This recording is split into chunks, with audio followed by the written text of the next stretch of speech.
Hello everyone. So আজকে নতুন আরেকটা প্রোভাইডার নিয়ে আসছে যারা আগামী 2 সপ্তাহের মতো প্রায় ফ্রিতে মিনিম্যাক্স M3 লেটেস্ট যে মডেলটা আছে সেটা আমাদের ইউজ করতে দেবে এবং আনলিমিটেড। আমি গতকাল থেকে ইউজ করতেছি, অফার 100 মিলিয়ন ইউজ করেছি, তারপরে ভিডিও বানালাম। কারণ অফার পাওয়ার সাথে সাথে ভিডিও বানালাম, দেখা গেল আপনারা সবাই ট্রাই করলেন বাট ওইটা আসলে প্রপার ওয়েতে কাজ করতেছে না বা খুবই স্লো, তাহলে কিন্তু আপনাদের একটা টাইম ওয়েস্ট হলো এবং আসলে কোনো মেক সেন্স করলো না। তার জন্য গতকাল আমি সময় নিয়েছি, টেস্ট করেছি এবং দেখেন আমি প্রচুর ইউজ করেছি। আমি যদি এখানে আমি একটু খুঁজি যে আমার টোটাল কত খরচ হয়েছে মিনিম্যাক্স M3,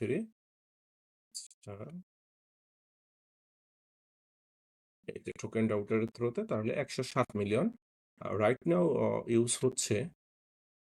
তো আমি দেখব কিভাবে এটা আমরা নিতে পারি, কনফিগার করতে পারি আমাদের সিস্টেমে, দেন ইউজ করতে পারি। আমারটা যদিও লোকাল হোস্টে রান করতেছে, আমি কিন্তু আমাদের এই ভিডিও সিরিজে দেখেছি কিভাবে আপনারা ম্যানিফেস্টের সার্ভার থেকে বা ওয়েবসাইট থেকে সকল কিছু কনফিগার করতে পারেন এবং মাল্টিপল ডিভাইসে ইউজ করতে পারেন। যদি সেই ভিডিওটা আপনি মিস করে থাকেন তাহলে আপনি প্লেলিস্টের ফার্স্ট ভিডিওটা দেখে ফেলবেন। আপনি যে এইখানে স্টারে ক্লিক করে যদি চলে যান বা লেখেন, সার্চ করেন ম্যানিফেস্ট গিটহাব, তাহলে এই রিপোর্টারটা চলে আসবেন। আর এটা ওদের ওয়েবসাইট লিঙ্ক। এই ওয়েবসাইটে গিয়ে একটা অ্যাকাউন্ট খুলে ফেলবেন ফ্রিতে এবং এইখানে আপনার এই ফ্রি প্রোভাইডারগুলো কানেক্ট করে ফেলবেন। দেন গিয়ে আপনি আপনার যেখানে কনফিগার করতে চান সেটা, যদি আপনি কোনো একটা এজেন্ট ইউজ করতে চান বা আপনি গিয়ে ক্লডের মতো কোনো সিএলআই ইউজ করতে পারেন, সেটা আপনি পারেন। যেমন এই যে ওয়ার্ক স্পেসের আন্ডারে গেলে কানেক্ট এজেন্টে ক্লিক করলে কিন্তু এজেন্ট টাইপ আপনি সিলেক্ট করতে পারেন, যেমন হার্নেসও কিন্তু আপনি সাপোর্ট পেয়ে যাবেন। তো আমরা এইখানে চলে আসি। তো এখন আমি দেখি কিভাবে আমরা টোকেন রাউটার থেকে এটা ফ্রি পেতে পারি। তো আপনারা যদি টোকেন রাউটার লিখে সার্চ দেন তাহলে tokenrouter.com পেয়ে যাবেন। এটা টোটালি ফ্রি, আপনার কোনো কার্ড অ্যাড করতে হবে না, কিচ্ছু অ্যাড করতে হবে না, আপনি কিন্তু ফ্রিতেই পেয়ে যাবেন। তো এখানে আপনি একটা অ্যাকাউন্ট খুলে ফেলবেন। আমার যেহেতু অ্যাকাউন্ট করা আছে, আমি নতুন একটা অ্যাকাউন্ট খুলে ফেলি। সাইন আপ, তারপরে আপনি আপনার ইমেলটা দিলেন, এরপরে আপনি সেন্ড কোডে ক্লিক করবেন, তাহলে একটা ভেরিফিকেশন ইমেল আপনার ইনবক্সে চলে যাবে। আমি আমার মোবাইল থেকে ভেরিফিকেশন কোডটা নিয়ে নিই আমার মোবাইলে। ইমেল ক্লায়েন্টে লগড ইন অবস্থায় আছে, আর এই ফাঁকে আমি পাসওয়ার্ডটা সেট করে নিই। আর আমি যে হিউম্যান সেটাও কিন্তু ভেরিফিকেশন করে ফেললাম। তো আমাদের কোডটা দিয়ে ফেলি। তো ইজিলি কিন্তু আপনার সাইন আপ কমপ্লিট হয়ে গেল। এখন দ্বিতীয় কাজ কি, আপনার এপিআই কিটা নেওয়া। এপিআই কিতে চলে যাবেন, এইখানে ক্রিয়েটে কি, এইখানে আপনি একটা নাম দিবেন। আমি দিলাম ম্যানিফেস্ট, আপনি মিস্টার এক্স ওয়াই যেটা দিতে পারেন। এইখানে এক্সপাইরেশন ডেট আমি দিলাম না। আর এখানে আনলিমিটেড কোটা থাকবে অবশ্যই, কারণ ফ্রিতে ইউজ করতেছি, সেখানে লিমিট দেওয়ার তো কোনো কারণ নেই। সাবমিট। তো ওরা কিন্তু একটা আমাকে বেস ইউআরএল দিয়ে দিয়ে তো মানে ইন পয়েন্ট দিল এবং একটা কি দিল। তো আমি এটা কপি করে নিতে পারি। এইবার এসে আপনি যদি অন্য কোনো মডেল বা অন্য কোনো সিএলআই ইউজ করেন, যেখানে আপনি আপনার কাস্টম কনফিগারেশন ইউজ করেন, আপনি সেখানেই কনফিগার করতে পারবেন। এটা এমন না যে আপনাকে ম্যানিফেস্টের থ্রুতেই ইউজ করতে হবে। যেইখানে ওপেন এআই এর কম্পিটেবল ইনফ্লুয়েন্স সাপোর্ট করে আপনি সেইখানেই ইউজ করতে পারেন। সেটা 9 রাউটার হইতে পারে, সেটা ম্যানিফেস্টের অল্টারনেটিভ আরও যে অ্যাভেলেবেলগুলো আছে ফ্রি এলএলএম এপিআই, সেখানে ইউজ করতে পারেন। তো আমরা যেহেতু এখানে ইউজ করবো, আমরা কিভাবে ইউজ করবো, এখানে রাউটিংয়ে চলে আসবো, কানেক্ট প্রোভাইডারে ক্লিক করব, এপিআই কিতে যাবে, একদম এক লাস্টে চলে গিয়ে এখানে কাস্টম প্রোভাইডারে লিখবো যেটা খুশি। তো আমি বোঝার সুবিধার্থে দিলাম টোকেন রাউটার, এটা যেহেতু আমার 2 নম্বর অ্যাকাউন্ট, সো আমি দিয়ে দিলাম, বা আপনি 2.0 দিয়ে দিলাম। তো এইবার আমার এপিআই কিটা আমি কপি করে নেই, এখানে পেস্ট করে দিলাম। আমার যে বেস ইউআরএলটা এইখান থেকে দিলাম, এই যে। তো এখন আপনি ফেজে ক্লিক করতে পারেন, বাট এটা অনেক সময় কাজ নাও করতে পারে, বাট করতে হবে এমন না। যেহেতু আমাদের এতগুলা মডেল যাচাই বাছাই করার দরকার নাই, তো আমি এই ঝামেলাতে গেলাম না। আমি আবার কাস্টম প্রোভাইডারে ক্লিক করলাম, provider name, token router, base ইউআরএলটা, আর কিটা এটা। আপনি যদি ওইভাবে ফেচ করেন, আপনাকে অনেক মডেল এখান থেকে বাদ দিতে হবে, কারণ যেহেতু আপনি ফ্রিতে অ্যাকাউন্ট করতেছেন, আপনি তো জাস্ট একটা মডেল ইউজ করবেন। এই জন্য এত এত মডেল ফেচ করে এনে তাদেরকে ম্যানুয়ালি ডিলিট করা কিন্তু টাইম কনজিউমিং। সো আমি মডেলটা খুঁজে পাবো কিভাবে? মডেলের আন্ডারে চলে যাব। এইখানে ২ টা মডেল অ্যাকচুয়ালি ফ্রিতে ইউজ করা যায়। আপনি যদি ফ্রি লিখে সার্চ দেন, আপনি NVIDIA এর এই মডেলটা পাবেন।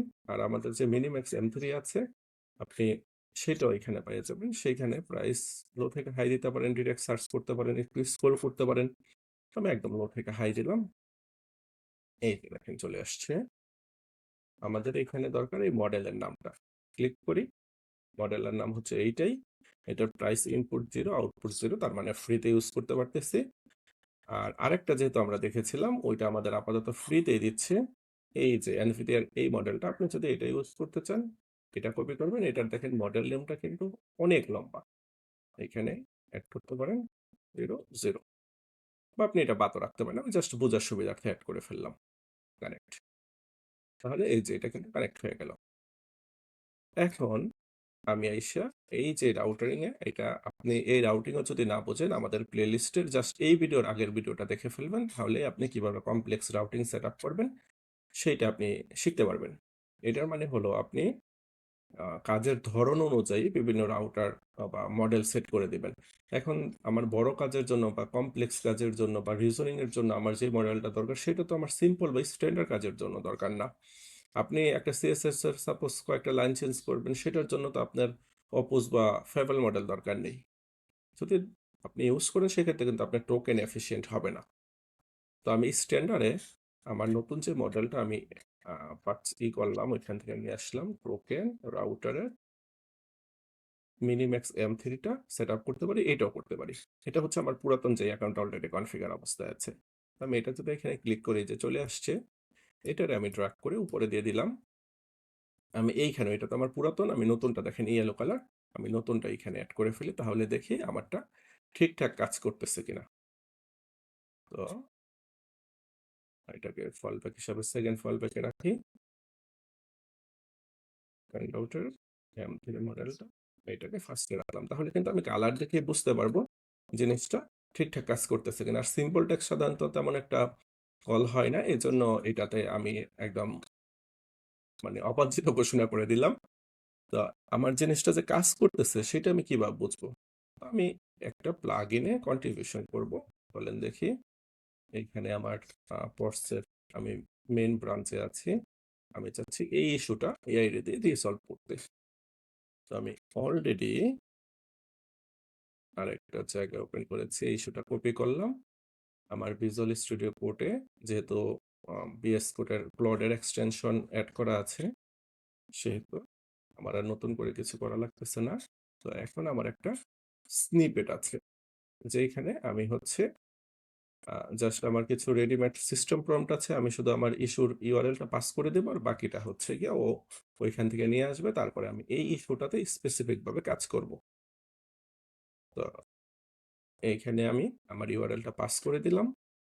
এটাকে আমি প্লেন মোডে রাখলাম, যেহেতু আসলে ইনস্ট্যান্ট দিলে তো আসলে ব্যাক এন্ড ফোর্থ ভাবে কাজ করতে পারবে না। ও কিছুটা কাজ করলো, 2-3টা সলিউশন বের করলো, এরপরে একটা আমাকে অ্যাপ্রোচ করলো যে ভাই তুমি এটা করো, এটা তুমি সলিউশন পাবা। তাহলে কিন্তু আপনি কাজের আউটপুট বেটার পাবেন। আপনি যদি ফার্স্টেই বলে দেন যে ভাই তুই এটা কর, সেই ক্ষেত্রে কিন্তু খুব বেশি থিঙ্কিং করতে পারতেছে না, প্ল্যানিং করতে পারতেছে না। আর উইথাউট প্ল্যানিং কোনো কাজে কিন্তু খুব ভালো আউটপুট নিয়ে আসতে পারে না। তার জন্য আমরা প্ল্যানিং মোডে গেলাম। এইবার প্ল্যানটা সাবমিট করে দিই। আর এইখানে যেহেতু প্ল্যানটা এই হচ্ছে, আমি দেখি এই প্ল্যানটা আসলে কোন রাউটার দিয়ে কানেক্ট পাচ্ছে। তো এই যে দেখেন আমাদের কোথায় গেল, টোকেন রাউটারের যে 2 নাম্বার অ্যাকাউন্ট, এইখানে গিয়ে কিন্তু টোকেনগুলা ইউজ করতেছে আমার। আমি এই যে এইখানে দেখতে পারতেছি কাজ চলতেছে, আর এইখানে কিন্তু নতুন নতুন এপিআই ইন পয়েন্টে কল হচ্ছে। তো আমি আরো দেখি। আর আমার এই কনফিগারেশনে কিছু প্লাগইন, তারপরে হচ্ছে কিছু স্কিলস, এমসিপি সার্ভার সবগুলো সেট আপ করা আছে। আপনারা আপনাদের এক্সিস্টিং কনফিগারেশন ইউজ করবেন।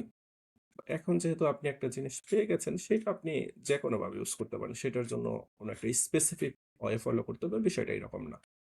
তো দেখেন এই যে মোটামুটি কিন্তু কল করতেছে। তো আমি যদি এইখানে হিসাব করি, অল ইন এভারেজে প্রায় 2 লাখের কাছাকাছি রাউটার কল হয়ে গেছে, 2 লাখ সামথিং। তো আমি এইখানে চলে যাই। এইখানে গিয়ে আমি যদি ড্যাশবোর্ডে যাই, সেইখানে আমি দেখতে পারবো, যদি এইভাবে আপডেটেড ডাটা না আসে, আপনি রিলোড দিয়ে দেখবেন। অনেক সময় একটু পরে গিয়ে ডাটাগুলো আপডেট হয়। আপনি কাজ করতেছে ওটা তো আপনি বুঝেছেনই যেহেতু আপনার কোনো টাকা দিয়ে কিছু কিনতে হয় নাই। জিনিসটা টুকটাক কাজ করতেছে। তো আপনি দেখতেছেন প্রোগ্রেস হচ্ছে এবং আপনার ওই রাউটারের এইখানে লগের মধ্যে আপনি দেখতে পারতেছেন এই যে কমপ্লেক্স কাজের জন্য নিয়ে আসছে ওরে, রিজনিং করতেছে। কাজ কিন্তু করতেছে বাট এইখানে আপডেট হয় নাই কারণ আপনি জানেন যে অনেক সময় একটু দেরিতে গিয়ে এই ডাটাগুলো আপডেট হয়। তো আপনি এইভাবে রিলোড দিয়ে দেখতে পারেন বা এইখানে দেখতে হবে বিষয়টা এরকম না। আপনি আপাতত ২ সপ্তাহের কাছাকাছি সময় মনে হয় আরো ১০-১২ দিন ফ্রিতে পাচ্ছেন। Just enjoy it. সো এটা এভাবে থেকে যায়। তো আমাদের এই কাজটা হোক। আমি ভিডিওটা পজ করে রাখি। মোটামুটি যখন সলিউশন হয়ে যাবে তখন আমরা দেখব যে আসলে কতটুকু কি প্রোগ্রেস করলাম। এই ফাঁকে আমি দেখে নেই এখানে কত মিলিয়ন টোকেন ইউজেস ছিল। প্রায় ১১০০ মিলিয়ন। আর এইখান থেকে যদি আমি দেখতে চাই এক্সাক্টলি কত মিলিয়ন এটার থ্রুতে ইউজ হয়েছে, আমি এই যে এখানে চলে আসলে অলরেডি প্রায় কিন্তু ৫১৪ বা ৫,১৪,০০০ মতো টোকেন ইউজ হয়েছে। তো আমি ভিডিওটা পজ রাখতেছি। এরপরে রিজিউম করব যখন আমার মোটামুটি কাজটা একটা ফেজে চলে আসবে যেটা শেয়ার করার মতো। তো আমার মোটামুটি প্ল্যানটা রেডি হয়ে গেছে। আমি কিন্তু এবার অ্যাকসেপ্ট করলে ও হচ্ছে কাজটা আগায় নিবে। তো আমি দেখি এর মধ্যে প্ল্যান রেডি করতেও কিরকম টোকেন খরচ করেছে। আমি যদি এইখানে চলে যাই, একদম নিচে স্ক্রল করি তাহলে দেখতে পারবো প্রায় 1.1 মিলিয়ন টোকেন খরচ করেছে এবং আমার খরচ কিন্তু 0। তো এবার আমি অ্যাকসেপ্ট করি। এইবার কিন্তু ও ফেস বাই ফেস কাজ করবে এবং ইস্যুটা রিসলভ করবে। রিসলভ করে আমাকে জানাবে যে এই যে তোমার হচ্ছে গিয়া বিল্ড ফাইল তুমি এটা দিয়ে তুমি টেস্ট করতে পারো। আমার এই সিস্টেম প্রম্পটে আমি কিছু জিনিস রেখেছি যেমন হচ্ছে বাই ডিফল্ট একটা প্রজেক্টের মধ্যে যেই টেস্টগুলা অ্যাসাইন করা থাকে সেটা পিএসপি সিএস হোক ক্লিন্ট হোক বা যাই আছে সেগুলা কিন্তু ও নিজে থেকে টেস্ট করবে। এরপরে হচ্ছে কোড রেবিটের একটা রিভিউ অ্যাড করেছি, সেটা হচ্ছে কোড রেবিট সিএল এর থ্রুতে সেটা করবে। দেন হচ্ছে ও ফাইনালি সবকিছু পজিটিভ পেলে দেন বিল্ড ফাইলটা জেনারেট করবে এবং টেস্টের ইনস্ট্রাকশন দিবে যে এইভাবে তুমি টেস্ট করতে পারো। দেন আমি সবকিছু পারফেক্ট মনে হলে দেন আমি হচ্ছে গিয়ে দিয়ে আবার একটা নতুন সিস্টেম প্রম দিয়ে পেয়ার জেনারেট করবো এবং পুশ করে দেব। তো এই পর্যন্ত হতে থাক। ভিডিওটা আবার আমি একটু পরে রিজিউম করতেছি, দেখাচ্ছি আমার প্রোগ্রেসটা কিরকম। Welcome back. সো আমাদের কাজটা মোটামুটি কমপ্লিট।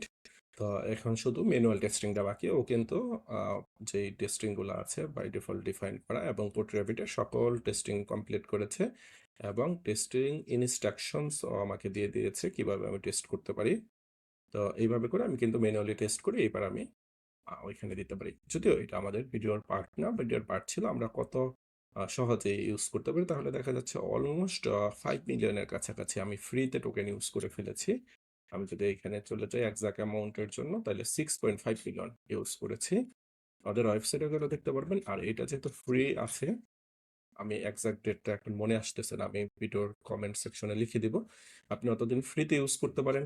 আর ফ্রি চলে গেলে হয়তো আরেকটা ফ্রি মডেল চলে আসবে বা আরো অন্য যেগুলো ফ্রিতে চলতেছে আপনি ওইগুলো এনজয় করেন। আজকের ভিডিও এই পর্যন্তই। নেক্সট ডে অন্য কোনো ফ্রি মডেল নিয়ে চলে আসবো আপনাদের সামনে। Thanks for watching the video and see on the next day. Have a nice day.